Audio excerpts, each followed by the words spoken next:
Morning. Good morning to everybody. Bonjour. That's the French I know.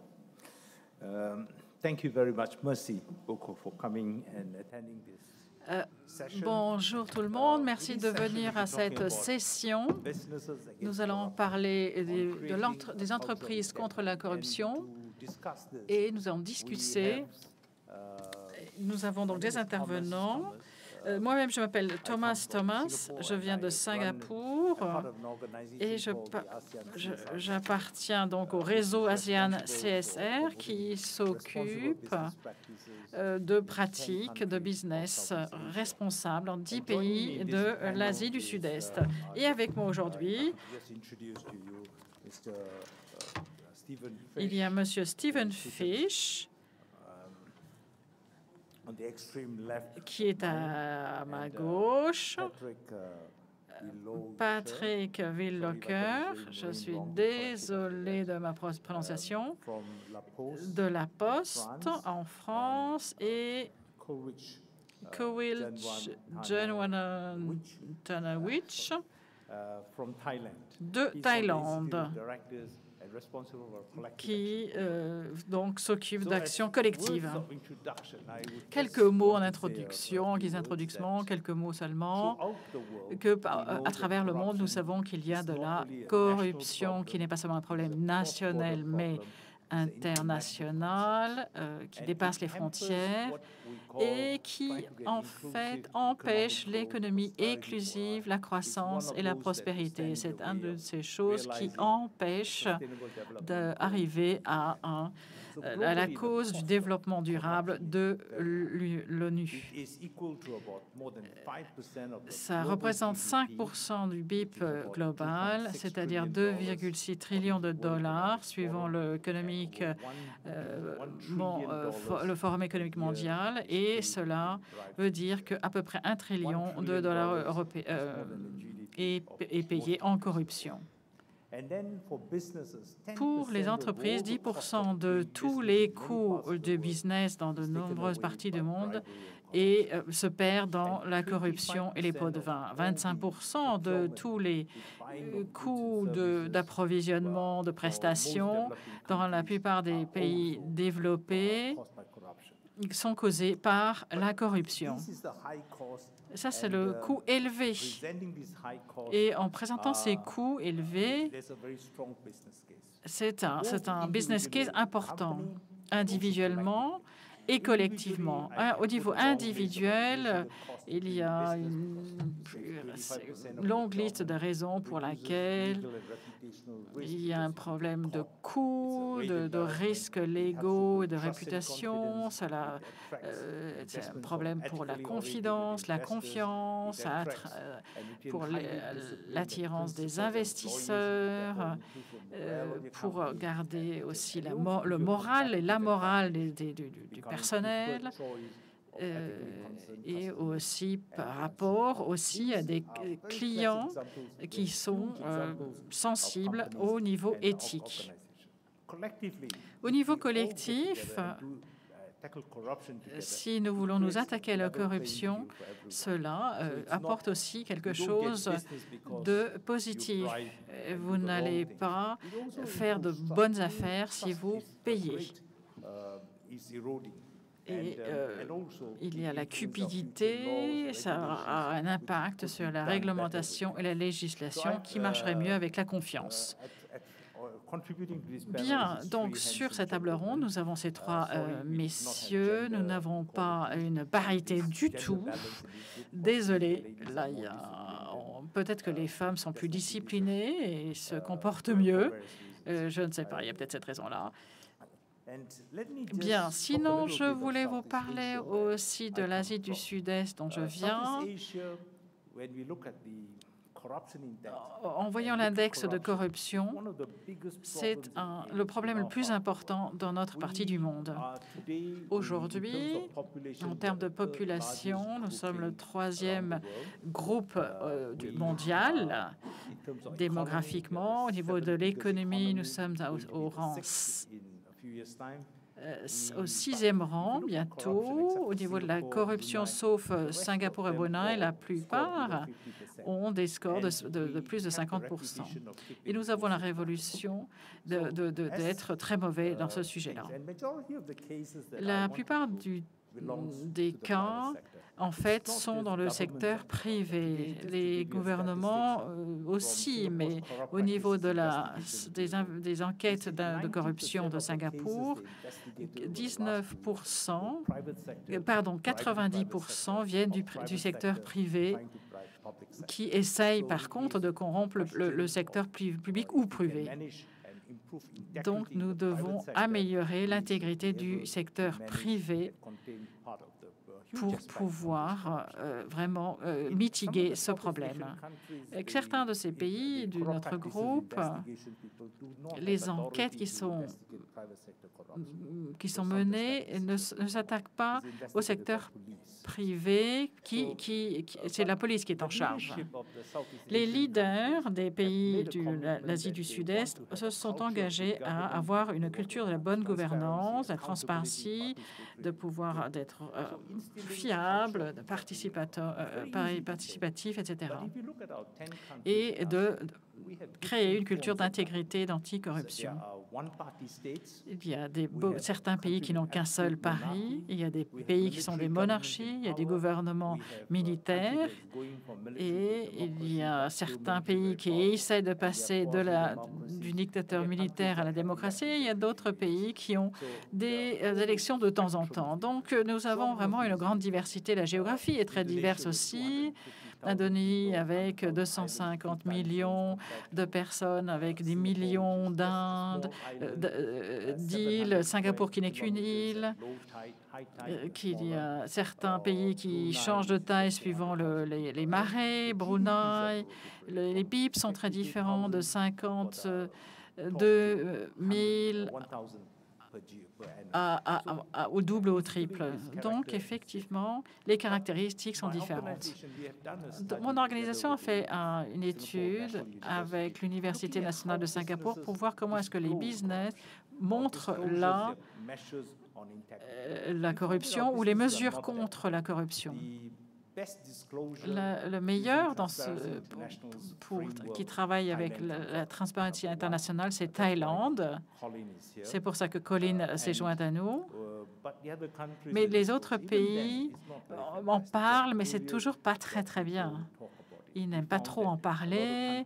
Ils trouvent que beaucoup de pays, les entreprises ne parlent pas, ne disent pas si les rôles éthiques sont mis en place, s'il y a des formations ou non. Donc, il y a beaucoup d'écarts. La bonne nouvelle, c'est qu'il y a des pays qui ont mis en place des initiatives, des business qui prennent les choses en main pour s'attaquer aux problèmes. En Indonésie, on a l'initiative Intégrité, en Thaïlande aussi. Colin en parlera d'ailleurs, en Malaisie, en Indonésie et au Vietnam. Il y a le projet 12, DIN 12. Donc, le secteur privé est à la pointe. Quels sont les vrais problèmes qui empêchent? D'abord, le premier défi, c'est ce qu'on pourrait appeler, c'est l'inconvénient de la première personne qui bouge. Si vous êtes le seul qui est propre, vous allez probablement ne pas avoir l'avantage de faire du business parce que vous allez perdre par rapport à vos concurrents qui payent. Dans notre partie du monde, nous aimons faire des cadeaux. C'est la deuxième raison. Ça fait partie de notre culture d'entrepreneurial. Mais quand est-ce qu'un cadeau devient un pot de vin? C'est ça la question. Donc, il y a un problème de définition peut-être ici. Et troisièmement, il y a, si vous êtes propre, qu'est-ce que ça vous apporte? Quels sont les stimuli? Il y a des problèmes, mais nous n'avons pas encore les réponses. Et heureusement, certaines choses bougent. J'ai mis ici quelques points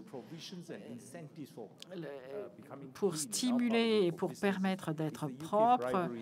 C'est différentes lois qui sont listées ici, qui viennent des Nations Unies ou des USA. Si vous êtes pris, eh bien, vous serez puni. Et quand on écoute des conférences qui sont menées par les enquêtes anticorruption, c'est l'intelligence partagée à travers les frontières. Donc, si vous êtes connu dans un pays, les autres agences des autres pays sauront que vous êtes là et ce que vous faites. Ils feront attention. ASEAN, le blueprint ASEAN aussi, le problème, c'est qu'au niveau de la bourse, de la Malaisie, de Thaïlande, ont des règles pour publier les règlements et pour être plus transparent, ce qui permettra d'évaluer les pratiques. Et ensuite, nous voulons parler aussi du changement des pratiques des différents acteurs et au niveau local et global. Qu'est-ce que nous essayons de faire pour améliorer la situation? Il y a des conventions de l'ONU qui a été signée et ratifiée par tous les pays de notre région, mais les résultats ne sont pas là. Je pense que nous avons encore des écarts et nous ne pouvons pas encore parler de différentes clauses qui sont listées. Et nous essayons de promouvoir la responsabilité. Le CSR ne regarde pas comment vous dépensez votre argent, comme si vous soutenez des causes, mais nous essayons de découvrir de bonnes pratiques, de les encourager, de les promouvoir et aussi de promouvoir le reporting sur ce sujet dans la société civile. Donc, ma propre organisation, qui a été formée en 2010, c'est notre intention de promouvoir un développement socio-économique durable, pérenne, et de manière à ce que l'ASEAN, la région ASEAN, devienne responsable et soit reconnue comme un business responsable dans le monde. Nous l'avons fait de 3 manières. Donc, il y a tout ce qui est le support, le soutien, la formation et les actions collectives. Une des actions collectives que nous avons fait, c'est contre la corruption. Nous travaillons avec la Thaïlande, l'Indonésie, le Vietnam, les Philippines, Singapour et la Malaisie, dans 6 des 10 pays pour promouvoir l'intégrité. La philosophie que nous utilisons, c'est l'intégrité n'a pas de frontières pour créer cette culture d'intégrité dans la communauté entrepreneuriale ASEAN. On appelle les business pour qu'ils soient intègres, qu'ils n'utilisent pas la corruption. À Singapour, par exemple, ils respectent beaucoup la loi, la législation. Il n'y a pas de pot de vin, mais est-ce qu'ils le font aussi à l'extérieur de leur pays? Donc la question se pose.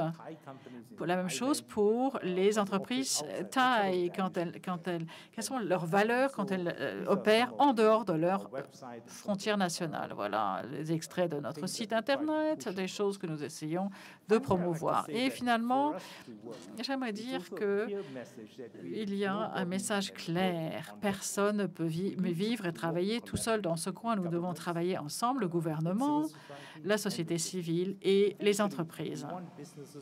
Nous voulons que les entreprises soient intègres, que ce soit un mainstream, que ça soit une pratique globale. Et il y a des petits pas que nous faisons au niveau de notre région, c'est d'avoir des initiatives au niveau régional. C'est un engagement d'être intègre. C'est une petite étape très simple, un pas que nous faisons pour que nous arrivions aux standards de la Convention de l'ONU contre la corruption. Nous définissons donc des valeurs éthiques à différents niveaux. Nous avons cette plateforme et nous encourageons les entreprises d'y adhérer. Donc, avec ces petites remarques, je voulais faire une introduction pour peindre une image de l'Asie du Sud-Est. Ensuite, venons plus en détail et nous allons parler des pratiques en Thaïlande, qui fait partie de cette région. Nous allons en discuter ensemble. Ensuite, nous avons Steven qui parlera de problèmes technologiques et d'idées aussi.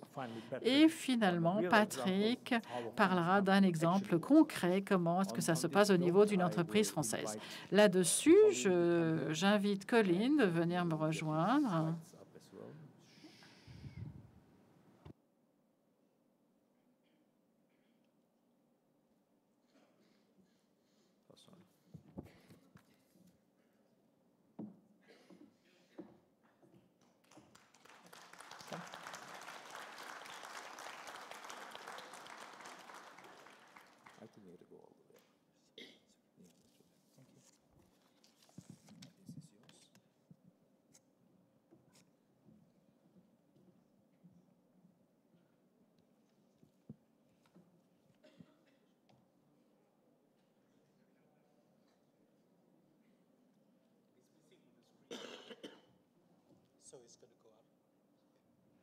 Hello.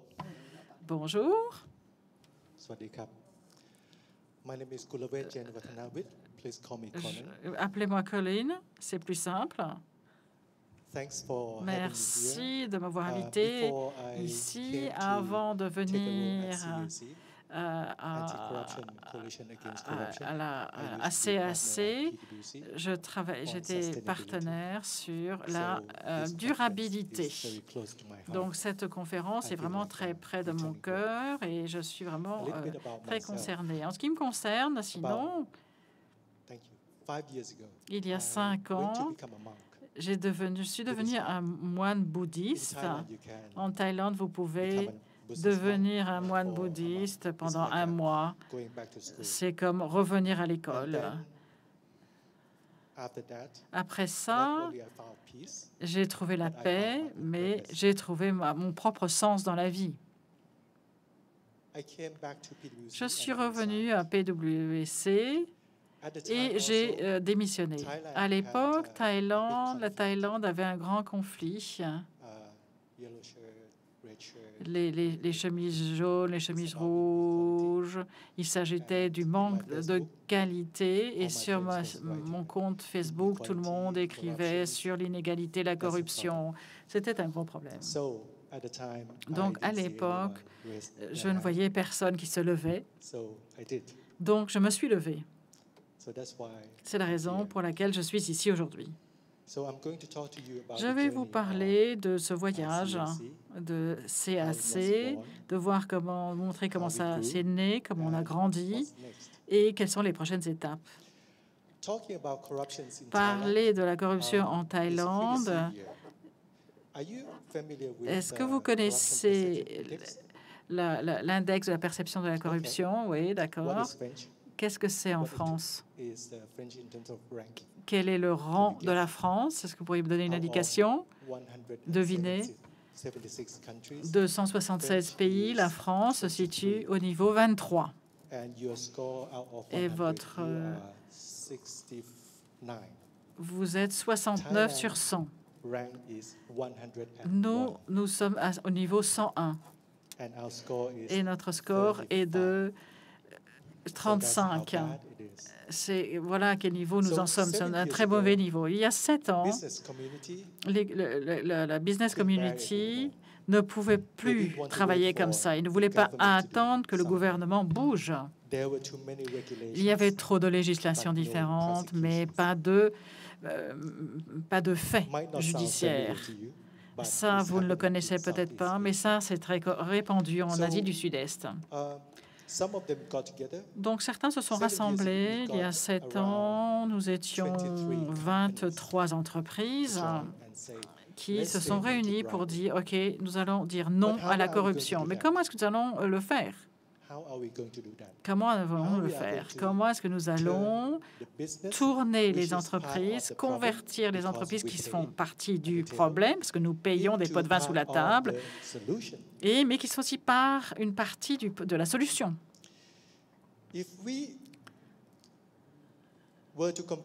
Si nous devions comparer la corruption à quelque chose, c'est comme le mal. Le mal aime être dans l'obscurité, effectivement.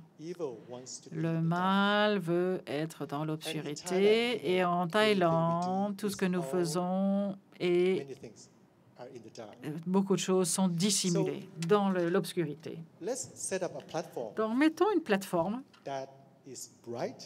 qui soit claire, avec des lumières, des spots, et demandons aux entreprises qui sont prêtes à le faire, qui sont propres, de se mettre dans ce spot en disant « Nous n'allons pas payer de pot de vin. Nous n'allons pas le faire. » Est-ce que ça vous semble simple? Ce n'est pas facile du tout. Donc, comment est-ce que nous avons commencé? La première chose, c'est qu'il y avait un sens d'urgence. La corruption était très dure sur la Thaïlande et ce n'était pas seulement 1 trillion d'US dollars. C'est beaucoup au niveau de l'argent, mais c'est au niveau des conflits surtout. Et c'est ça qui a créé le changement de l'état d'esprit de beaucoup de chefs d'entreprise. C'est la raison pour laquelle ils se sont réunis. Donc, 8 fondations comme la Chambre de commerce internationale thaïlandaise, la Fédération thaïlandaise de l'industrie, l'Association des entreprises thaïlandaises, le capital market, la bourse, les banques et notamment l'Institut de la direction. Et je suis soumis, donc je suis situé dans ce secrétariat. Et nous avons dit, nous devons faire quelque chose. Donc, cela doit venir du haut. Dans de nombreux pays, les entreprises se sont réunies et ont dit nous devons combattre la corruption. Ils ont pris des photos, ils ont mis sur les journaux et ont disparu. Nous ne voulons pas que l'anticorruption soit seulement la petite cerise sur le gâteau. Nous voulons que l'anticorruption soit vraiment la partie principale la pâte du gâteau. Et donc, les conseils d'administration doivent approuver la politique, la stratégie d'anticorruption. Ils doivent le ratifier et il faut que ce soit suivi. Et les personnels qui doivent être punis s'ils contrecarrent ces dispositions. Il faut qu'il y ait aussi un cadre de conformité.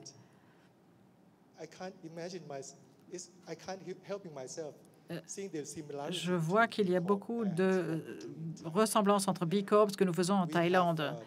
Nous avons une liste de 71 points de comment est-ce que les entreprises doivent prouver qu'ils ont la stratégie en place, le système en place aussi pour empêcher qu'il y ait des pots de vin dans leur entreprise. Nous l'avons pris ce schéma de l'organisation de la Grande-Bretagne qui a 241 entreprises.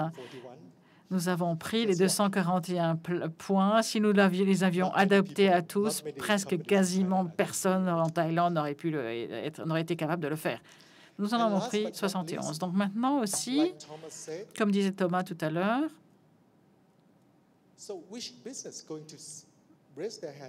quelles entreprises vont lever la main et dire « OK, j'y m'y mets ». Ils risquent de perdre leur avantage concurrentiel. Ça, c'est très difficile.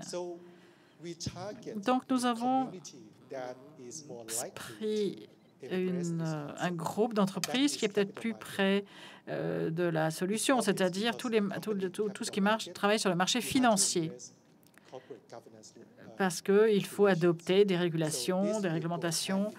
Et donc, ça a permis d'avancer main dans la main. Ensuite, nous avons recruté des grandes entreprises d'abord, parce que en allant chez des PME, par exemple, qu'est-ce que ça leur aura rapporté? Qu'est-ce que ça me rapporte moi si je le fais et mes concurrents ne le font pas? Je vais perdre. Hein? Le prochain projet, la prochaine mission, le prochain appel d'offres. Donc, du coup, nous avons importé, nous avons targeté des instituts banquiers, financiers. Aujourd'hui, nous avons 264 entreprises certifiées déjà. Je vais vous parler du certificat tout à l'heure et de 850 entreprises qui ont signé. Et ces 855 incluent les 264. Les autres doivent encore être certifiés dans un cadre de 18 mois. Nous avons besoin de responsabilité. Ils doivent s'engager.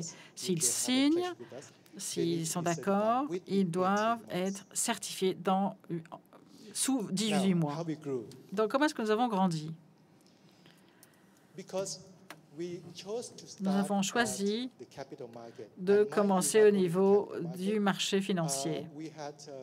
Nous avions des entreprises multinationales comme par exemple GSK, Blackstone ou Siemens. Nous avons travaillé avec SCC et ils trouvaient que c'était une très, très bonne idée. Donc, ils ont demandé la liste des 600 entreprises. Il fallait les publier, montrer leur stratégie. Dès que vous en faites partie, vous deviez montrer et publier. Vous n'êtes pas forcé d'en participer, vous n'êtes pas forcé de l'adopter, mais si vous le faites, vous devez le publier. Ensuite, nous avons travaillé avec le Thai Investor Association. Ce sont des activistes sur faire des enquêtes sur les bonnes entreprises. Et ce qu'ils ont fait, ils ont acheté une action de toutes les 600 entreprises et envoyé des représentatives à toutes les assemblées générales annuelles qui ont lieu au mois de mars-avril, presque. Et ils ont posé une question au président. Ils ont fait ça pendant 4 ans. Monsieur le Président, ou Madame la Présidente, est-ce que vous avez adopté la stratégie de l'anticorruption? Est-ce que vous avez rejoint SEC? Sinon, pourquoi? S'il disait oui, et quand est-ce que vous allez le faire? Si vous le dites l'année prochaine, est-ce que vous pourriez le mettre aussi dans le rapport de l'Assemblée annuelle? Et nous reviendrons l'année prochaine pour vous reposer la question. Voilà, ça c'était quelque chose de fort important pour nous. Et c'est ça, en fait, qui a fait en sorte que les PME se sont retrouvés chez nous et ils voulaient nous rejoindre.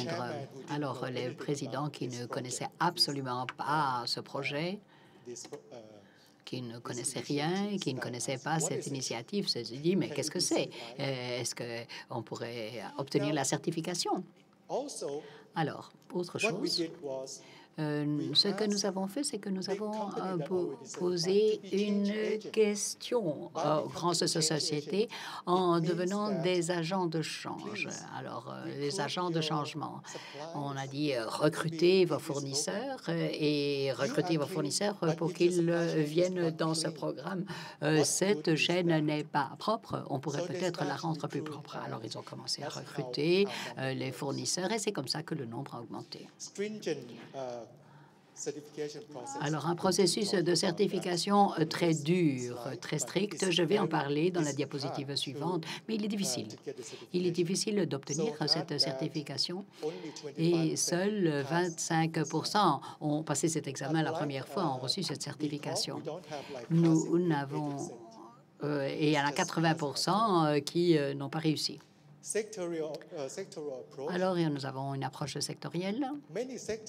Alors, de nombreux secteurs utilisent le CEC comme plateforme. Par exemple, les grosses sociétés qui souhaitent rendre leur chaîne de fournisseurs beaucoup plus pure utilisent ce CEC. L'industrie pharmaceutique. L'industrie pharmaceutique, je crois qu'il y en a 30 sociétés pharmaceutiques. Et ensuite, nous allons signer avec 10 de ces industries parce qu'ils veulent jouer dans le même genre et ils veulent nous rejoindre et ils veulent rejoindre les autres de telle sorte que personne ne peut connaître la corruption puisqu'ils appartiennent à la même plateforme. Alors, la construction, l'immobilier, ils nous ont demandé notre aide. Et ça pour une raison différente, parce qu'il s'agit d'un secteur très, très corrompu en Thaïlande.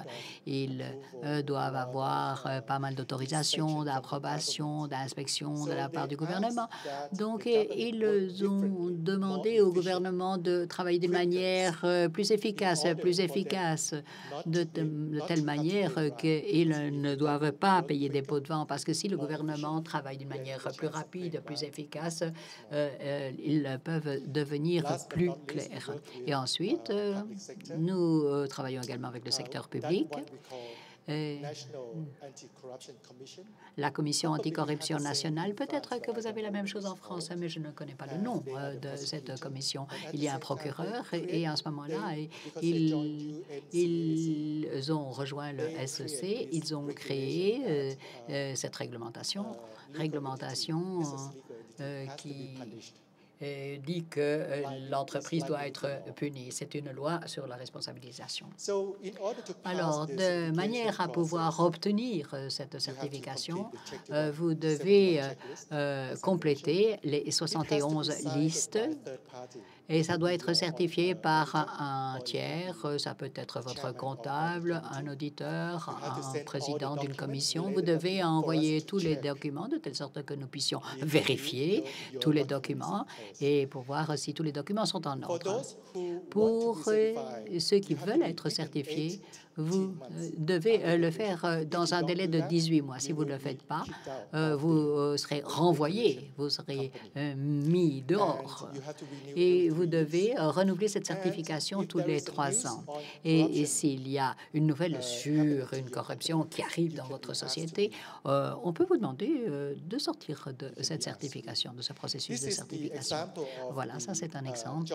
C'est un exemple de ce contrôle.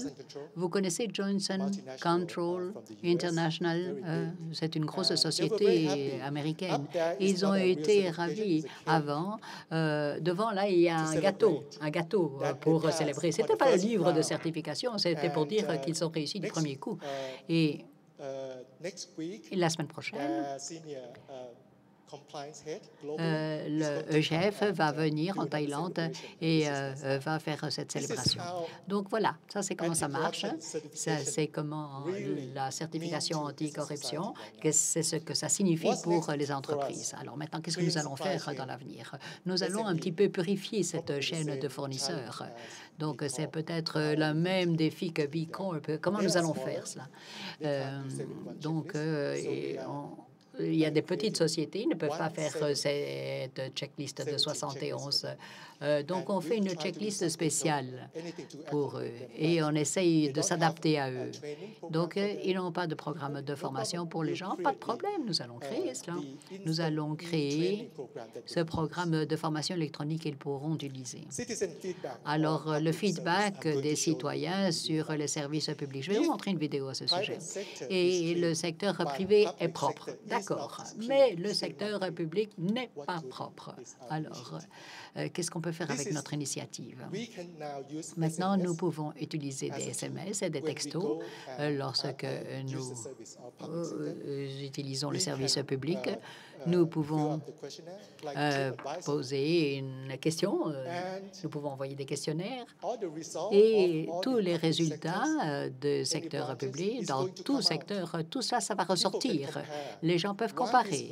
Pourquoi ce département a 4 étoiles? Pourquoi cet département n'a que 2 étoiles?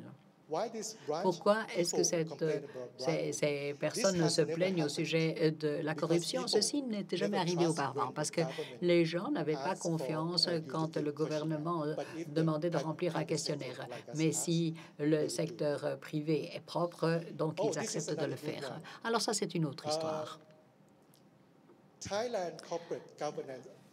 Le Fonds de gouvernance des sociétés thaïlandais, qui a été créé en Thaïlande,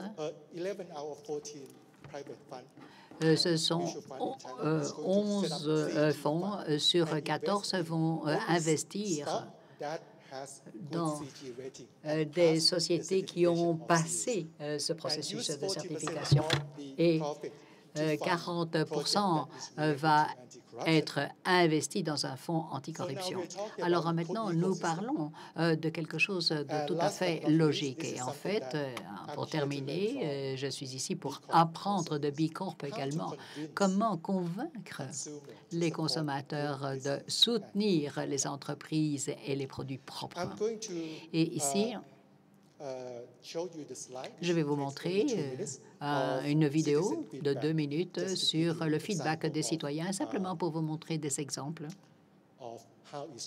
et de voir comment ça va fonctionner en Thaïlande. Parce que si nous mettons la lumière sur les entreprises, mais si on ne met pas la lumière sur le gouvernement, ça ne va pas fonctionner, bien entendu. Alors, essayons de voir comment nous allons mettre la lumière sur le gouvernement. Ça ne prend que 2 minutes. Et ensuite, j'aurai encore 2 diapositives à vous montrer. There's an English subtitle. ฉันเตรียมพร้อมสุดๆเอกสารพร้อมออกเดินทางพร้อมขนาดนี้รับรองวันนี้ไม่พลาดแน่น้องๆผ่านบานผ่านฉลุยอนุมัติไวได้เลยนะจ๊ะเชอะยังไงวันนี้ก่อนเที่ยงต้องเสร็จโหแม่เจ้านี่คิวเหรอเนี่ยเย้ไหนที่สุดสวัสดีค่ะรบกวนด้วยนะคะเอาเรียบร้อยโอเคอนุมัติผ่านฮะไม่ผ่านนี่ล้อจะเล่นปะเนี่ยทำไมฉันเตรียมเอกสารมาครบแล้วเนี่ยทำไมไม่ผ่านที่เจ้าพวกนั้นเดินตัวปลิวมาเลยเดินผ่านเอาอย่างเงี้ยหมายความว่าไงยะฉันไม่ยอมแม่จะร้องเรียนให้หนักโหยจะได้เรื่องไหมเนี่ยว้ายไปดีกว่านี่ไงเธอร้องเรียนก็ได้กรุณากดหมายเลขบัตรประชาชน13 หลักด้วยค่ะทำไมต้องถามข้อมูลส่วนตัวด้วยอ่ะอย่างเนี้ยต้องตั้งกระทู้ติดต่อราชการทำไมมันยากจังคะโธ่ทำไมเขาคิดกันแบบนี้ล่ะจะมีวิธีไหนที่จะแก้ปัญหานี้ได้บ้างไหมนะฮะข้อมูลจากการสำรวจ 98% ของประชาชนอยากให้ภาคเอกชนเป็นคนประเมินราชการจึงเป็นที่มาของโครงการสังคมดีๆ2 นาทีง่ายๆประชาชนสามารถประเมินหน่วยงานผ่านทางโทรศัพท์มือถือง่ายๆเพียงสแกน QR Code หลังติดต่อราชการง่ายประเมินที่ไหนก็ได้ไม่ต้องเปิดเผยตัวตนเป็นกลางติดตามผลได้อีกทั้งยังช่วยสร้างการแข่งขันระหว่างหน่วยงานราชการทำให้บริการต่างๆดีขึ้นเพิ่มความโปร่งใสในการทำงานสังคมดีๆ2 นาทีง่ายๆสนับสนุนโดย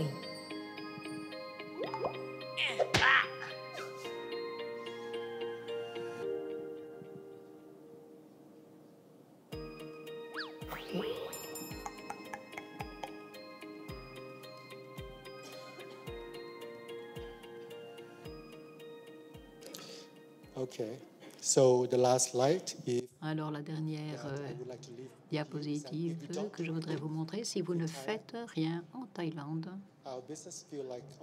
les entreprises, ça va être comme des petits poissons qui vont être attaqués par la corruption. Mais si on travaille ensemble, des grosses sociétés qui ont une certification de CAC, les petites sociétés avec la certification CAC PME et les citoyens qui soutiennent cette certification grâce à un étiquetage pas de corruption et le feedback des citoyens. Tout cela va nous permettre d'avoir une anticorruption et c'est la manière dont ça va fonctionner en Thaïlande. Merci. Thank you, Colin. Thank you, Colin. Let me now invite Stephen Fish. Maintenant, je voudrais inviter Stephen Fish à faire sa présentation.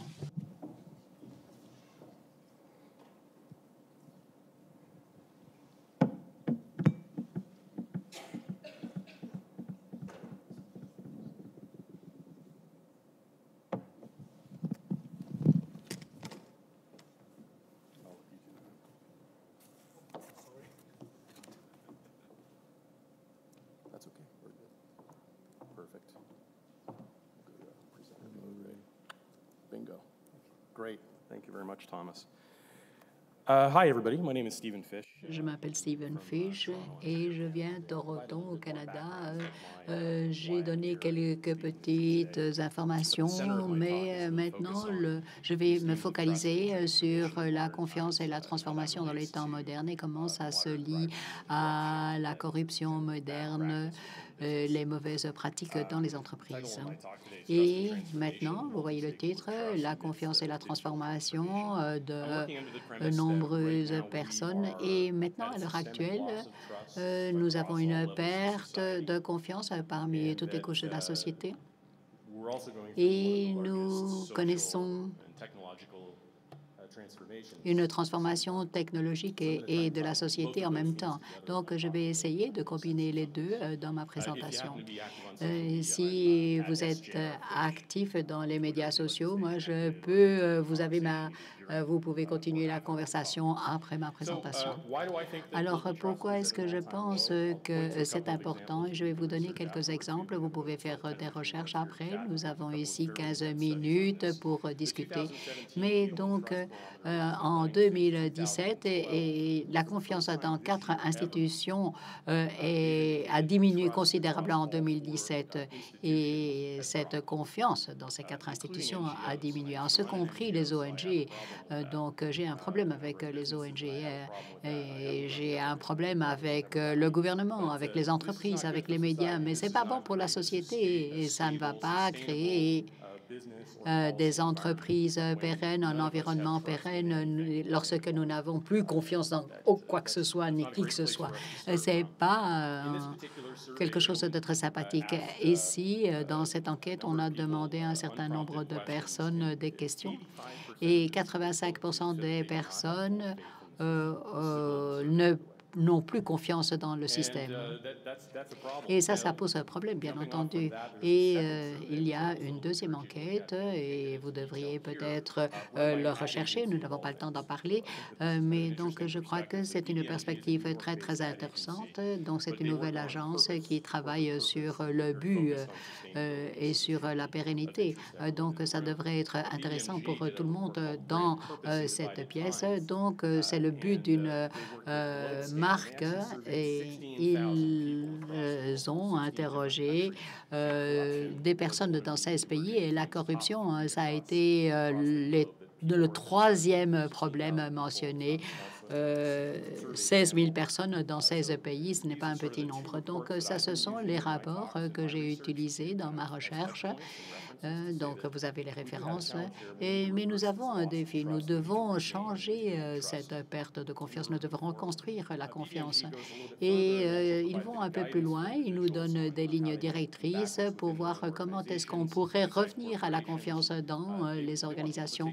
Et ils veulent que les gens soient plus empathiques, connaissent plus empathiques et que les gens soient vraiment au centre de leur travail, que le produit, la marque ait un sens et un rapport avec les consommateurs. Donc, voilà, nous pouvons parler de tout ce sujet. Et dans certains cas, il y a un mouvement, il y a des militants, il y a de nombreuses marques maintenant qui prennent position dans leur entreprise. C'est bien pour leur entreprise, mais c'est également pour la société. Je crois que c'est un changement fondamental. Quel est le comportement idéal il y a 5 ans? Quel est le comportement idéal maintenant? Il y a eu un changement. Alors, nous essayons de trouver un exemple mondial. Mais c'est assez difficile, de quelque chose qui va nous affecter à nous tous, quelque chose qui va être une étude de cas le plus grand. Et en fait, c'est assez facile à trouver. Je pense que ce diesel, ce moteur diesel et le problème de Volkswagen avec le problème du contrôle d'émissions, ça a été une révélation. Et si nous regardons cela il y a 10 ans, ça n'aurait pas été un problème. Mais maintenant, c'est un manque de confiance que nous voyons. Et je voudrais simplement vous dire, et je voudrais vous poser une question. Qui ici pense vraiment, ça c'était vraiment le sommet de l'iceberg? Donc, au début, il disait que ce moteur diesel était propre. Et même moi, qui avais un moteur diesel, je me disais, est-ce que c'est possible d'avoir un moteur diesel propre? Oui, mais c'est Volkswagen. Et ce que nous avons découvert, c'est que ce n'était pas simplement un problème de Volkswagen, c'était simplement le début d'une longue histoire. Si vous avez suivi l'histoire, et en fait, toute société a un scandale maintenant. Je sais qu'il y a eu des arrestations ici en France, il y a eu des problèmes avec Renault, donc avec GPSA. Donc ça, c'est un problème de corruption systémique. Et je voudrais vous dire qui pense que les régulateurs qui protègent et protègent nos intérêts n'ont pas d'idée. Et ils ne comprenaient pas le problème et ne s'imaginaient pas qu'il y avait un problème. Bon. Voilà. L'enquête est correcte. Il n'y a pas de mains qui se sont levées. Donc, je crois que c'est un niveau de complicité dans la corruption que nous n'avons jamais vu auparavant et nous allons continuer à étudier tous ces exemples. Donc, ici, voilà, c'est un message de Volkswagen. Et maintenant, ne gaspillez pas votre temps. Donc, c'est une expérience très humble, des solutions qui ont coûté des millions. Et le temps va nous dire si la réaction a été bonne, oui ou non. Alors, je voudrais vous donner un autre exemple. Et j'ai été très, très déçu par le follow-up. C'est la Rana Plaza au Bangladesh. Donc, voilà, ça, c'est le site. Il ne parle plus dans son micro. Alors, il y a un détaillant canadien qui a publié le nom des sociétés et des pays dans lesquels il travaillait, en disant on a travaillé énormément pour fournir une certaine transparence, mais au Bangladesh, les fournisseurs n'étaient pas propres. Et donc, vous aviez le nom des sociétés avec lesquelles il travaillait dans le domaine des tissus et du vêtement et les pays dans lesquels ces sociétés travaillaient, mais ça ne nous disait rien. La seule information que je voulais connaître, c'est quand est-ce que vous avez fait un audit sur cette usine, parce que ça a été la révélation. Ce qu'il mesurait, en fait, en ce qui concerne ces sous-contractants, n'avait rien à dire, n'avait rien à faire dans cette histoire. Et ça a été une révélation. Bon, on posait des questions sur les heures de travail, mais on n'a pas parlé de la sécurité du bâtiment, l'électricité, la sécurité quant à la sécurité. Donc, vous êtes le directeur Lorsque j'ai reçu cette note, on m'a dit tout est résolu. Voilà, c'est fait. J'ai dit, mais non, c'est un non-sens, c'est un non-sens absolu. Moi, je voudrais voir que vous avez fait votre travail, que vous avez inspecté ces bâtiments. Et voilà, ça, c'est un processus permanent qui se fait tout le temps et c'est une mesure qui doit se faire tout le temps. Alors, comment est-ce que je suis arrivée à cette position? Avant, donc, je travaillais dans une industrie de responsabilité civile et donc, vraiment, le centre de notre travail, c'est d'apporter des changements, d'avoir une langue beaucoup plus claire, essayer d'augmenter cette confiance. Nous avons cette culture d'assurance où nous disons que tout est bien. Et nous, en tant que société, nous sommes rendus compte que nous devons apporter des preuves. Nous ne devions plus être assurés. Et donc, je vais vous montrer qu'il est possible de le faire d'une manière transparente et peu coûteuse. Et c'est très, très différent de ce qui était fait auparavant. Nous, maintenant, donc nous devons être transparents. Et je fais ça avec ma fille de 7 ans. Donc, je regarde ma fille vraiment dans les yeux et je dis, est-ce que c'est vrai? Donc, nous avons cette capacité maintenant d'être transparents et nous devons le faire. Et si vous travaillez dans une entreprise, dans une institution, dans un ASBL, vous entendez toujours parler du risque et le directeur entend ce mot réputation. Et on doit voir comment on peut mesurer ces deux valeurs. Donc, ça, c'est ce qui est fait au début. Et donc, ça, c'est la porte d'entrée. Si vous voulez motiver les directeurs d'entreprise, vous devez parler leur langue. Vous devez parler des risques et de la réputation de cette société. Donc, c'est ce que j'ai essayé de faire depuis 15 ans. Je pense que nous avons des défis de culture dans le domaine de la certification. Moi, je ne suis pas contre la certification. Je crois que c'est un défi pour quelques raisons. En tant que consommateur, maintenant, je vais dans un magasin et je me retrouve devant une étagère. Et il y a de Fairtrade, il y a un certain nombre de certifications bio. Et sur la base des recherches, on dit qu'on a 5 secondes pour prendre une décision. Vous allez prendre une décision quant à la propriété éthique de ce produit, prendre une décision si vous aimez le branding, si vous aimez le prix, l'arôme, le flavor. Tout cela doit se faire dans votre tête en 5 secondes. En tant que marketeur, en tant qu'ONG, en tant qu'institution, comment est-ce que vous pouvez présenter votre cas en moins de 5 secondes mais pour les mères et les pères qui vont prendre une décision sur un produit en 5 secondes, comment est-ce qu'on va faire? Les individus chez Volkswagen ont dû faire énormément de recherches pour arriver à ce moteur diesel propre. Alors, je pense que nous sommes au milieu d'un cycle de RSE.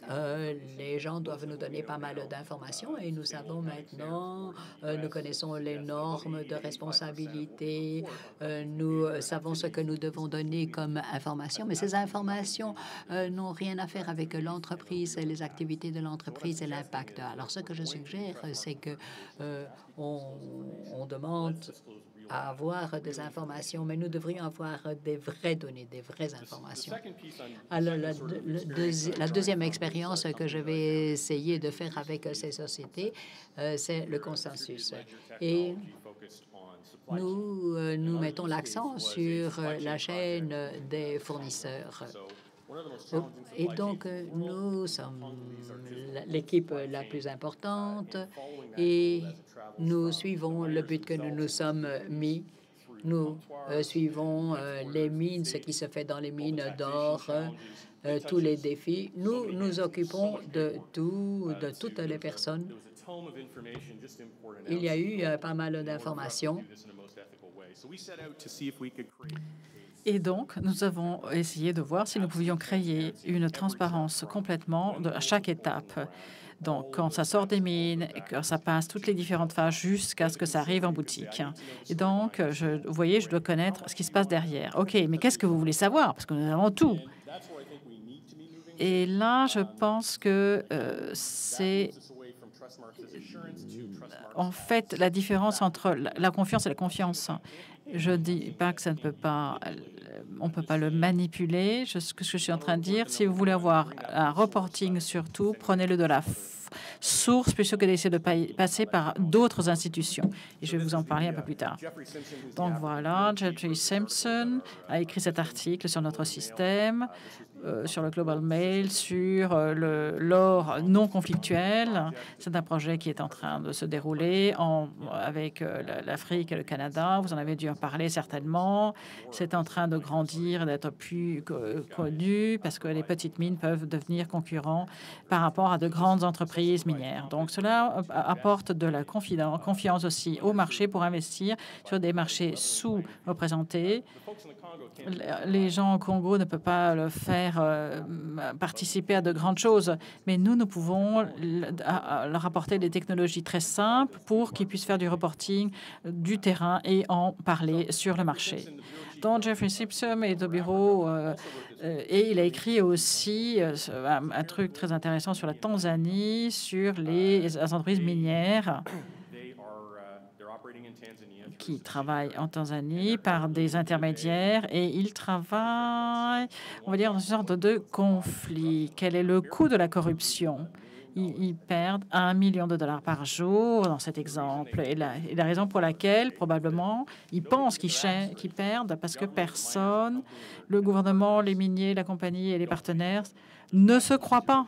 Il y a zéro confiance entre eux. Le gouvernement dit, vous ne montrez pas ce que vous faites en fait vraiment, ce que vous extrayez. Nous ne recevons pas nos taxes. Non, c'est ça, c'est que nous extrayons. Nous n'extrayons pas plus. Et les miniers disent, attendez, nous ne voulons rien avoir à faire avec ça. Payez-nous, c'est tout. Et les partenaires sont au milieu et ne savent pas quoi faire. Tout le monde est confus. Tout le monde est en confusion totale. Et donc, dans cette situation très, très difficile, pour reporter en fait le volume d'or extrait et donc les bénéfices, voilà un peu le contexte que je voulais vous apporter.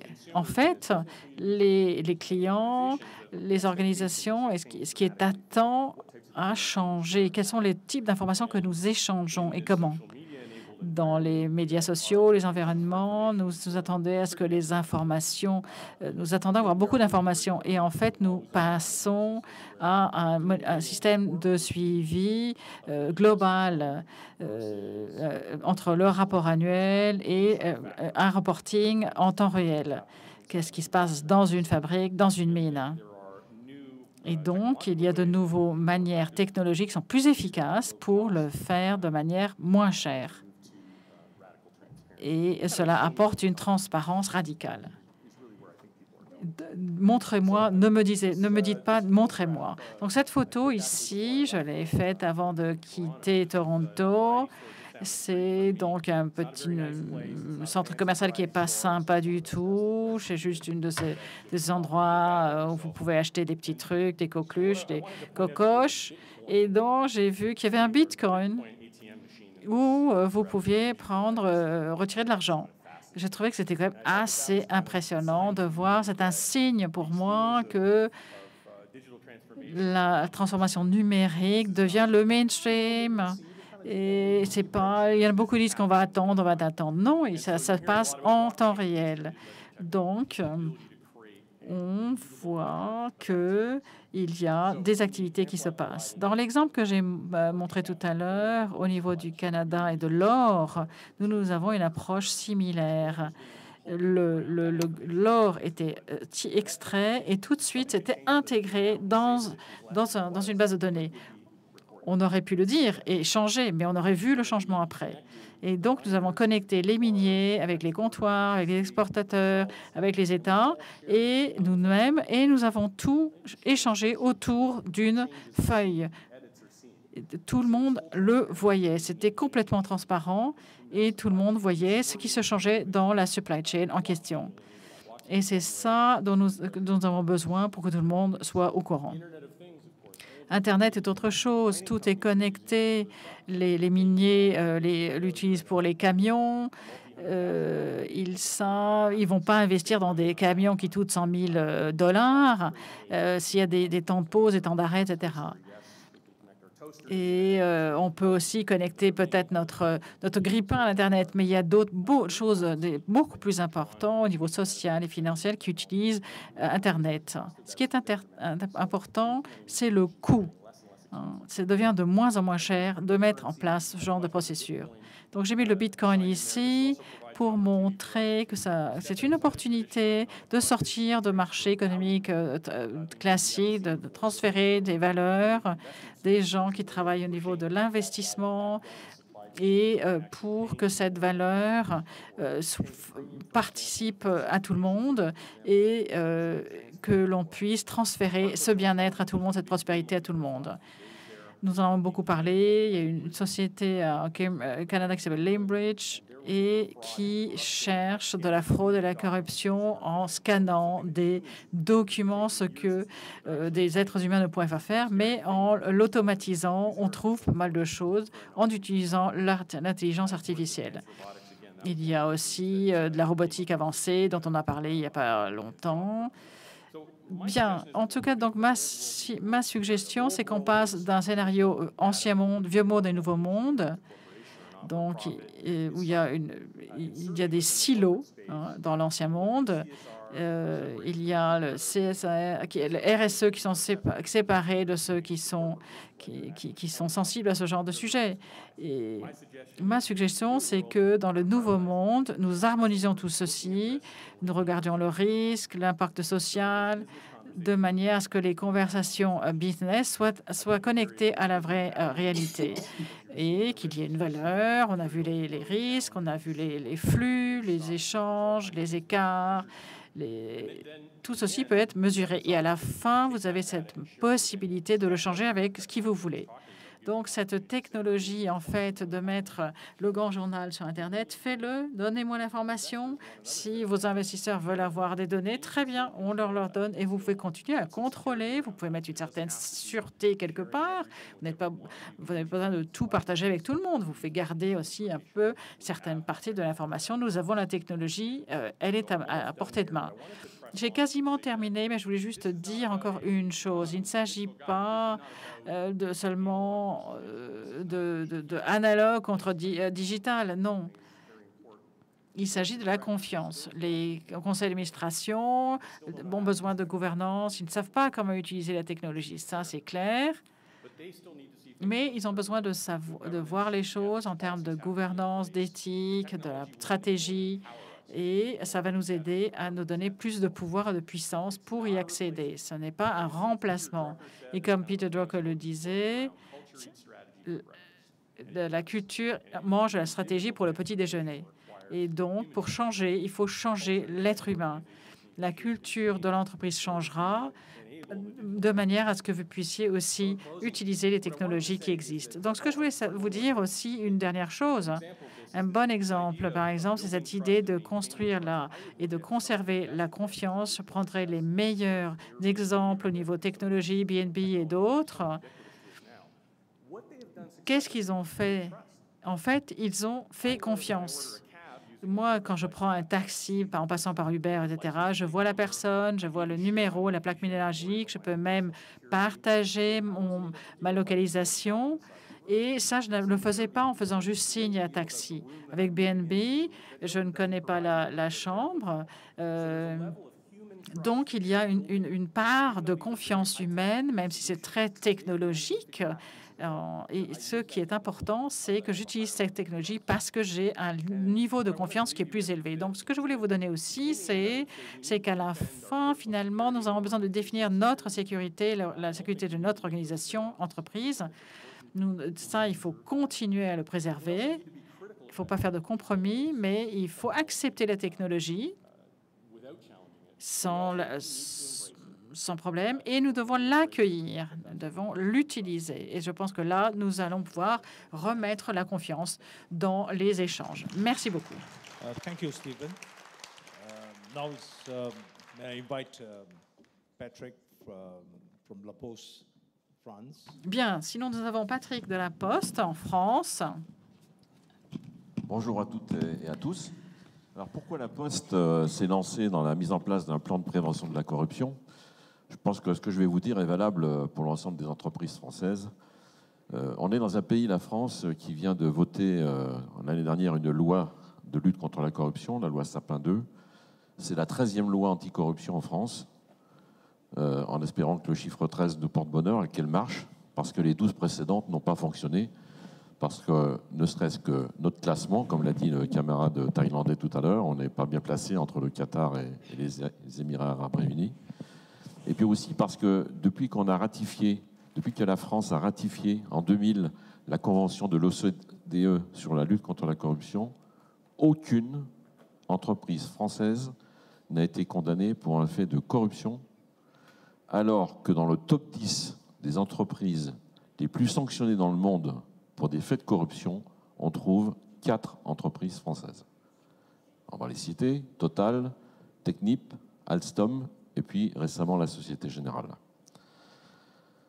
Donc, se mettre en règle avec la loi Sapin II. Ça, c'est notre première raison, surtout qu'une entreprise publique, on doit montrer l'exemple. Deuxième raison, et Steven en a parlé il y a 2 minutes, avec les réseaux sociaux, avec les data, avec les lanceurs d'alerte, plus rien ne reste caché très longtemps. Il ne faut pas se faire d'illusions, on le voit dans la vie de tous les jours. Troisième raison de mettre en place un plan de la prévention de la corruption, se prémunir contre des lois nationales d'autres pays, notamment anglo-saxons, qui sont des lois nationales de lutte contre la corruption, mais qui en fait ont une portée extraterritoriale. Et qui, l'actualité le montre tous les jours encore avec l'affaire Airbus, servent aux États-Unis pour protéger leurs entreprises, leur faire gagner des marchés ou leur permettre de racheter à meilleur prix des entreprises européennes, comme ça a été le cas avec Alstom. Je vous invite d'ailleurs à regarder en podcast un excellent documentaire qui est passé sur la chaîne parlementaire dans la série Droit de savoir, où on explique comment, dans la bataille entre General Electric et Siemens pour le rachat de la partie énergie d'Alstom, les Américains ont fait jouer justement la réglementation américaine, le FCPA. Il faut savoir que Alstom avait certes commis un acte de corruption et le directeur, le chef du département de la justice américaine a appelé le PDG d'Alstom pour lui dire, écoutez, vous avez commis un acte de corruption à Budapest dans le marché du métro, vous avez un lien avec les États-Unis, donc vous êtes passible de la justice américaine, ça va vous coûter au minimum $1 milliard. Bien sûr, si General Electric vous rachète, l'amende tombera de fait, etc. Et on a vu le résultat, c'est que Alstom a été vendu à General Electric. Et il se passe la même chose avec Boeing et Airbus actuellement. Donc, se prémunir par rapport à des lois nationales à portée extraterritoriale, sachant que la Poste, ça vous ne le savez peut-être pas, mais en fait, on est présent dans le monde entier, pas sous la marque La Poste, mais sous d'autres marques. Nous avons à peu près 30 000 collaborateurs qui travaillent sur les 5 continents. Et nous sommes en concurrence avec des entreprises américaines, donc nous faisons très attention à ne pas commettre des actes de corruption qui pourraient nous desservir par la suite. Ensuite, les sanctions en matière de corruption sont très lourdes. Même l'intention compte. Même si vous n'allez pas au bout de votre acte de corruption, le fait d'en avoir une intention est sanctionné de la même façon. Là, les amendes en matière de corruption, c'est pour les entreprises de l'ordre de plusieurs centaines de millions d'euros, voire plusieurs milliards, comme ça a été le cas par exemple pour Siemens il y a quelques années. Parce qu'il faut compter, en plus de l'amende, les frais de justice, les indemnisations. 90% des membres du comité exécutif de Siemens ont été licenciés, et puis un certain nombre de frais divers, sans compter les problèmes de réputation. Et puis parce que votre comportement éthique a une influence de plus en plus grande sur la notation extra-financière. Vous savez, c'est celle qui permet aux organismes qui prêtent de l'argent de fixer les taux d'intérêt auxquels ils vous prêtent leur argent. Et donc, c'est quand même extrêmement important. Ça permet aussi aux éventuels investisseurs de venir plus ou moins avec bonheur dans votre entreprise, etc. Et donc, aujourd'hui, l'éthique, et notamment les plans de prévention de la corruption, comptent à peu près, ça dépend des agences de notation, bien sûr, entre 12 et 18% du total de la note. Donc, ça devient quand même quelque chose d'extrêmement important. Enfin, mettre en place un plan de prévention autour de l'idée que derrière tout ça, on a un cercle vertueux qui fait que je suis éthique, j'ai un comportement éthique dans mon travail, dans mes relations avec l'interne, avec l'externe. Donc, de fait, je renforce la confiance de mes parties prenantes, et notamment celle de mes clients. Et on sait très bien que l'économie de marché, c'est l'économie de la confiance. C'est-à-dire que plus vous avez confiance et plus vous êtes à l'écoute des propositions commerciales que vous fait l'entreprise, etc. Et donc, derrière, ça entraîne un meilleur chiffre d'affaires et de meilleurs résultats. Donc, on peut dire que se prémunir contre la corruption, mettre en place des dispositifs éthiques au sein des entreprises, eh bien, ça vous permet d'améliorer votre efficacité économique et financière et par contre-coup social, si c'est nécessaire. Alors, qu'est-ce qu'on a fait à la Poste en matière de lutte contre la corruption? Tout d'abord, on est parti d'un postulat, enfin de 3 postulats. tolérance zéro, premier postulat. Ça, c'est clair et net, il n'y a même pas besoin d'expliquer. Surtout, comme je l'ai dit tout à l'heure, que même l'intention est punissable. Tous concernés. Alors, c'est vrai que statistiquement, dans les entreprises, c'est souvent le top management qui commet les actes de corruption, tout simplement parce qu'il est placé à une situation où il a un certain nombre de pouvoirs de décision, etc. Mais même dans les petits échelons, la corruption est possible. Je vais vous donner 2 exemples à la Poste. Un facteur s'est vu proposer, il y a quelques semaines, 300 € par une agence immobilière pour que le facteur lui prête son badge d'accès aux immeubles, de façon à ce qu'elle puisse faire de la prospection. Un guichetier dans un bureau de poste s'est fait offrir 2 000 € par un client pour qu'il ne déclare pas à Tracfin un transfert d'argent assez important à l'étranger dans un pays à risque. Vous voyez ?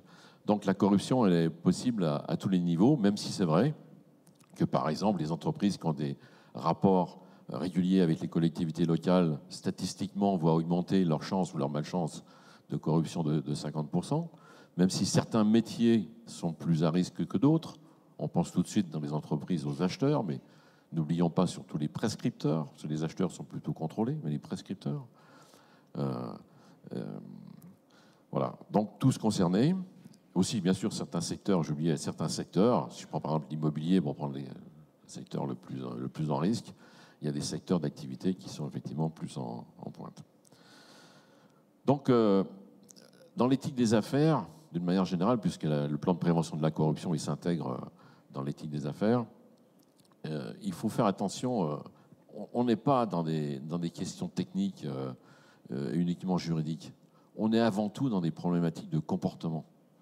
C'est-à-dire que pour que le climat éthique de votre entreprise s'élève, eh bien, il faut mener des actions de sensibilisation auprès de vos collaborateurs. C'est-à-dire des actions d'information, des actions de communication et des actions de formation. Il faut aussi contrôler l'impact de vos actions. À la Poste, nous avons mis en place un baromètre annuel du climat éthique qui nous permet, par un sondage effectué par une société extérieure, Kantar Sofres pour ne pas la citer, permet, par interview à domicile des collaborateurs de l'entreprise, sur la base d'un échantillon représentatif, eh bien de mesurer au fur et à mesure, d'abord l'impact des actions de sensibilisation que vous avez mises en place, mais aussi l'évolution de l'état d'esprit des collaborateurs sur ces questions d'éthique des affaires, leur niveau de compréhension du sujet, leur degré d'empathie avec le sujet, et puis leur volonté aussi de s'inscrire dans des actions ad hoc. Donc ça, c'est important de mesurer régulièrement. Également, bien sûr, vous mettez en place des contrôles internes en vous appuyant sur l'audit pour, à partir d'un questionnaire posé régulièrement aux différents services, voir si toutes les actions qui ont été mises en place pour prévenir de la corruption sont bien en place. Également, mettre en place un système d'alerte, et un système d'alerte qui soit d'abord connu, parce que les gens n'utilisent pas le système d'alerte s'ils ne le connaissent pas, donc il faut qu'il soit connu. Il faut qu'il soit sécurisé, c'est-à-dire que pour qu'ils aient confiance, il faut bien sûr protéger l'anonymat de lanceur d'alerte. Moi, en tant que déontologue du groupe La Poste, je suis le seul à recevoir les alertes sur un système sécurisé. Je suis le seul à ouvrir ce système et à regarder le contenu. Et dès que j'ai lu le contenu, je transforme le nom de la personne en numéro. Donc on protège au maximum le lanceur d'alerte.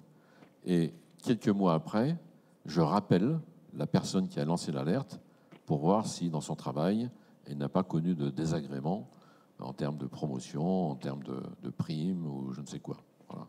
Donc il faut que les gens aient confiance dans le système d'alerte. Et à la Poste, à peu près 75%, d'après notre baromètre, des postiers et des postières ont confiance dans le système d'alerte. C'est à peu près 15 points de plus que la moyenne des grandes entreprises. C'est aussi le fruit du travail que l'on a fait en la matière. Et puis, faciliter l'accès au système d'alerte. Il faut savoir que nous avons une application smartphone. Il faut savoir qu'aujourd'hui, ça peut vous paraître surprenant, mais les gens passent en moyenne une demi-heure de plus par jour sur leur smartphone que sur leur micro-ordinateur. Donc le smartphone devient le vecteur numéro 1 pour la communication et les échanges.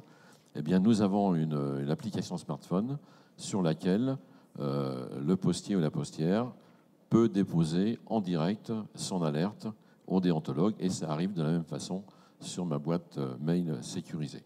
Et donc, avec ce système, nous mettons en place un plan de prévention que l'on estime bien sûr efficace, qu'on espère efficace, mais il n'y a jamais zéro risque, il y a toujours un petit risque d'un dérapage individuel, etc.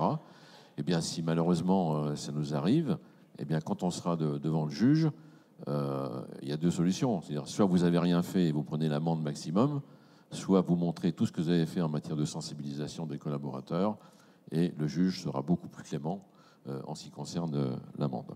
Donc voilà ce que je voulais dire rapidement donc, sur une entreprise comme La Poste qui met en place un plan de prévention dans le cadre d'un dispositif éthique qui existe déjà depuis la moitié des années 2000. Il faut savoir aussi que les gens qui font mon métier, c'est-à-dire les déontologues ou directeurs de l'éthique, hein, ça dépend comment on les appelle, mais c'est la même chose dans les entreprises, sont réunis dans une association dont je suis le vice-président, qui s'appelle le Cercle éthique des affaires, et qui réunit les déontologues et les directeurs de l'éthique des grandes entreprises, parce que nous avons intérêt à mettre en commun nos expériences, nos savoir-faire, et de façon à ce que la collectivité, je dirais, nationale des entreprises françaises soit un peu plus présentable que ce qu'elle a montré ces 20 dernières années. Il faut savoir quand même, je vous dis ça, c'est la petite anecdote, mais ça montre de là où on vient. En 2000, donc 2000, ça fait 17 ans, c'est rien dans la vie des entreprises, hein, 17 ans. En 2000, les entreprises pouvaient officiellement déclarer au ministère de l'économie et des finances, dans un bureau qui était rue de Richelieu, dans le 2e arrondissement de Paris, les sommes qu'elles avaient consacrées à la corruption. Et ces sommes étaient déduites de l'impôt payé par l'entreprise. Donc vous voyez un peu où on en était en 2000, avant de signer la convention de l'OCDE. Donc on a un long chemin encore à parcourir. Il faut que notre pays rejoigne les premières places du classement de Transparency International et qu'on laisse derrière nous nos amis du Qatar et des Émirats arabes réunis, parce qu'on est juste entre les deux dans le classement international. Voilà. Merci pour votre attention. Thank you very much, Patrick, and thank you. I think since time is running out, I would suggest. Merci beaucoup, Patrick. Comme le temps passe à toute allure, y a-t-il des questions, peut-être des commentaires à faire de la salle? Levez votre main. Y a-t-il des questions? Oui, s'il vous plaît. Il y a une question. Y a-t-il quelqu'un d'autre? 2, 1, 3. D'accord. Ces 3 questions. Nous allons prendre ces 3 questions en même temps. Et comme le temps on est un peu en retard, 2 et 3. Merci de parler dans le microphone. Vous êtes numéro 1 parce que je vous ai vu en première. Et ensuite, il y a numéro 2, numéro 3.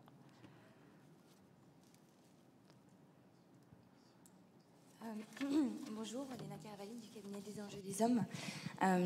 Je vous remercie beaucoup, hein, monsieur, votre intervention pour le groupe La Poste est très très intéressante.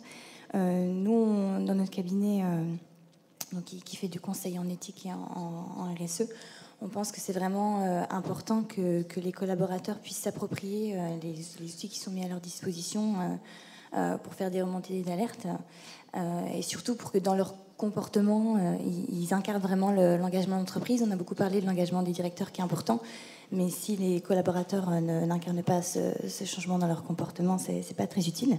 Je voulais vous demander, quand vous parlez de votre dispositif éthique, est-ce que vous couvrez, est-ce que vous invitez en tout cas les collaborateurs à faire des signalements non seulement sur des cas de corruption, mais aussi d'autres cas qui sont un peu des cas éthiques, à savoir des cas de harcèlement, des cas... Enfin, voilà. Je voudrais savoir le type de domaine que votre système de remontée d'alerte couvre, et éventuellement, dans votre conception de ce qui est un comportement éthique, les différents champs que vous avez en tête. Merci beaucoup. Thank you. Can we get the next question as well, number 2?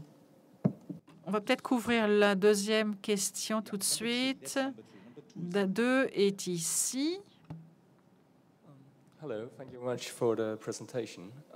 Merci beaucoup pour cette présentation. Pour le Easy Feedback System que vous avez mis au niveau des bureaux du gouvernement, combien est-ce que vous recevez comme message? Est-ce que vous savez si, s'ils perdent de l'argent ou pas? Comment est-ce que ça marche? Quelles sont les répercussions? Monsieur Fish, vous disiez que les technologies comme Bitcoin, vous parlez de l'impact de la technologie pour que la corruption soit plus dure à faire. Mais est-ce que vous croyez que Bitcoin le fait plus facile? Parce qu'en fait, ce n'est pas traçable. Comment dirais-je? Est-ce que vous ne pensez pas que Bitcoin, en fait, empire la situation? Quelles sont les personnes ici qui sont concernées par les questions? Évidemment, j'ai mis un peu l'accent sur la corruption parce que c'est quand même le sujet d'actualité, puisque je vous rappelle que la loi Sapin a été votée en décembre 2016, qu'elle est applicable au 1er juin 2017, mais que l'Agence française anticorruption a eu un petit peu de mal à se mettre en place. Mais là, elle est en situation de commencer à faire ses contrôles. Elle a d'ailleurs dressé une liste de 10 entreprises qu'elle va contrôler en priorité dans les semaines et les mois qui viennent. Je ne sais pas, personne ne sait encore quelles sont ces entreprises. Donc c'est un peu d'actualité, c'est pour ça que j'ai mis un peu l'accent sur la corruption. Mais il est évident que le système d'alerte qui est en place à la Poste couvre tous les sujets que vous avez abordés. N'oublions jamais que même si pour des raisons d'organisation, l'éthique des affaires est traitée de façon indépendante, ou tout du moins c'est comme ça que ça doit être dans les entreprises, de façon indépendante de tous les autres secteurs, intrinsèquement, ça fait partie de ce qu'on appelle la RSE de l'entreprise. D'ailleurs, quand il y a un rapport annuel RSE, il y a une partie qui est consacrée à l'éthique et à la déontologie. Donc on prend effectivement tous les sujets que vous avez abordés, sauf le harcèlement moral et sexuel qui est traité par une ligne spécialisée à la Poste. Sorry, I'm not sure if I understand your question. Can you repeat? Est-ce que vous pourriez répéter la question, s'il vous plaît? Donc, si j'ai bien compris, quand vous avez le système de reporting, quelles sont les réactions? Est-ce que le personnel a perdu du salaire? Est-ce qu'ils ont eu des répercussions négatives? Ça, c'est un projet pilote. Alors, nous le faisons pendant un mois, simplement. Et nous l'avons fait il y a 3 jours. Mais on ne connaît pas encore la réaction parce que nous n'avons pas encore renvoyé le questionnaire. Mais il semble qu'ils l'aiment bien. Lorsqu'on leur a parlé pour la première fois, ils étaient contents, mais ils se posaient des questions. Et une des questions qu'ils ont partagées avec nous était la suivante. Ils ont eu des informations pour dire que les résultats étaient assez bons. Mais comment est-ce que les gens pouvaient se plaindre? Alors, ils voulaient savoir ce qui se passait, les véritables résultats. Alors, ils espéraient que ceci pouvait résoudre le mystère de ce qui se passait. Alors, pour répondre à votre question, je pense qu'il y a une réaction positive de leur part. Merci. Thanks. The question was around whether I think Bitcoin will actually La question corruption or make it était est-ce que ça va augmenter la corruption? Non, je crois que ça pourrait augmenter la corruption parce que c'est un marché qui pourrait être un marché de l'ombre. Mais je pense que ce n'est pas tout à fait comme Apple a sa structure. Pendant des générations, les gens ont fait des affaires. Ils sont partis en Irlande pour ne pas payer des taxes aussi importantes que dans les autres pays. Ça devient de plus en plus difficile de cacher les choses. Ça, c'est ce que je pense. Mais Bitcoin, oui, ça peut créer une économie shadow economy, ou ça peut créer une possibilité d'envoyer de l'argent d'une manière non transparente. Mais bon, je crois qu'il faut à ce moment-là avoir une politique d'éthique Il faut donc avoir une politique en place et je crois qu'à ce moment-là, c'est un modèle résilient. Oui, bon, je ne sais pas. Mais la technologie ne va pas créer un comportement différent. Il y aura toujours des gens qui vont travailler d'une manière non éthique, mais je crois que ça donne un certain pouvoir, particulièrement lorsque on parle de paiement, d'investissement dans des sociétés qui se trouvent assez éloignées. Merci.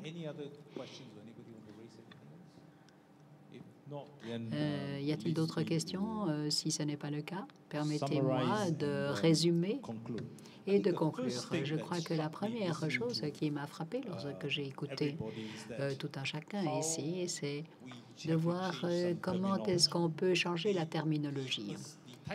Le titre de cette session, c'est l'entreprise contre la corruption, créer une intégrité culturelle. Lorsque j'ai écouté les présentations, je me suis rendu compte qu'il ne s'agit pas simplement d'une culture d'intégrité. On parle d'une éthique culturelle, c'est-à-dire une intégrité, l'honnêteté, l'éthique, c'est quelque chose de plus, savoir ce qui est bien et ce qui est mal.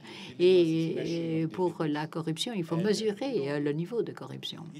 Vous savez, c'est un choix. Est-ce que c'est un bon choix? Est-ce que c'est un mauvais choix? Alors, j'ai écouté tous les orateurs, j'ai pris des notes ici, et vous allez trouver qu'il y a un message très cohérent qui revient. Tout d'abord, il faut construire la confiance. Vous avez tous dit ça.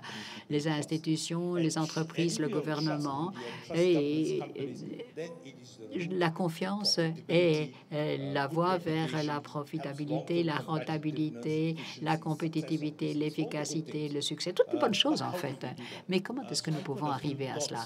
Alors, j'ai eu quelques idées.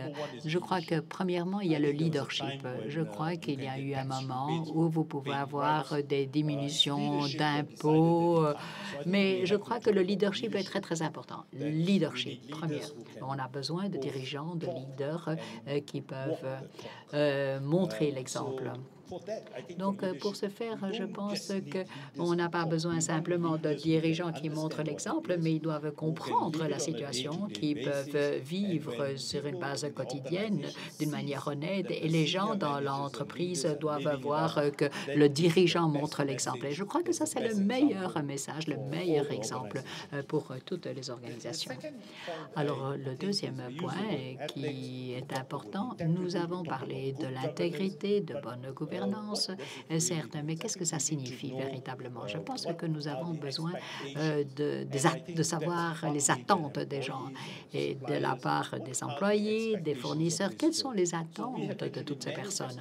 En fait, dans de nombreuses entreprises, nous avons des codes de conduite, des processus, mais nous avons besoin d'un système de gestion très, très fort, un leadership. Ensuite, troisièmement, nous devons avoir les bonnes personnes. Nous devons avoir les bonnes personnes avec les bonnes valeurs. Parce que si vous n'avez pas les bonnes valeurs, nous allons avoir des problèmes. Et je crois que nous devons faire partie de toute une organisation et je pense que nous avons également besoin de dire que l'éthique, c'est le boulot de tout un chacun. Vous devez vous comporter d'une manière éthique n'importe quand et n'importe où. Si vous avez les bonnes personnes, les mauvaises personnes doivent sortir de l'entreprise. Et je crois que vous devez envoyer un message. Vous devez dire qu'il n'est pas bon de ne pas être éthique. Nous devons montrer l'exemple. Alors, pour comprendre l'éthique, je crois, et toutes ces personnes en ont parlé. On parlait de la formation. Il faut former les gens. Il faut leur dire ce qui est attendu d'eux. Et il faut envoyer des textos, des messages, etc. Et ensuite, pour conclure, il faut fournir des mesures aux employés. Il faut voir le niveau d'engagement et certaines sociétés font des enquêtes, des études. Il y a pas mal d'exemples pour évaluer les forces et les faiblesses. Et je pense également qu'il il faut avoir des mécanismes de protection où les sociétés vont donner des mécanismes officiels. Donc, les employés peuvent faire des rapports sur des relations qui ne sont pas éthiques, peuvent en parler. Donc, il faut parler des lanceurs d'alerte, il faut parler à des ombudsmen. Je veux dire, les gens peuvent vous dire quels sont leurs problèmes, quels sont leurs dilemmes. Donc, voilà. Ce sont les notes que j'ai prises et je pense que nous savons également que vous devez agir ensemble. C'est assez difficile pour une entreprise de travailler. Nous devons avoir une culture de la part des consommateurs, des régulateurs qui doivent travailler ensemble pour réaliser cela. Et finalement, la culture de l'intégrité, c'est également une culture de comportement éthique. Merci beaucoup. Je voudrais remercier les 3 membres du panel. Merci beaucoup à vous 3. Merci à vous. Vous avez été un public remarquable. Merci beaucoup. Bon appétit.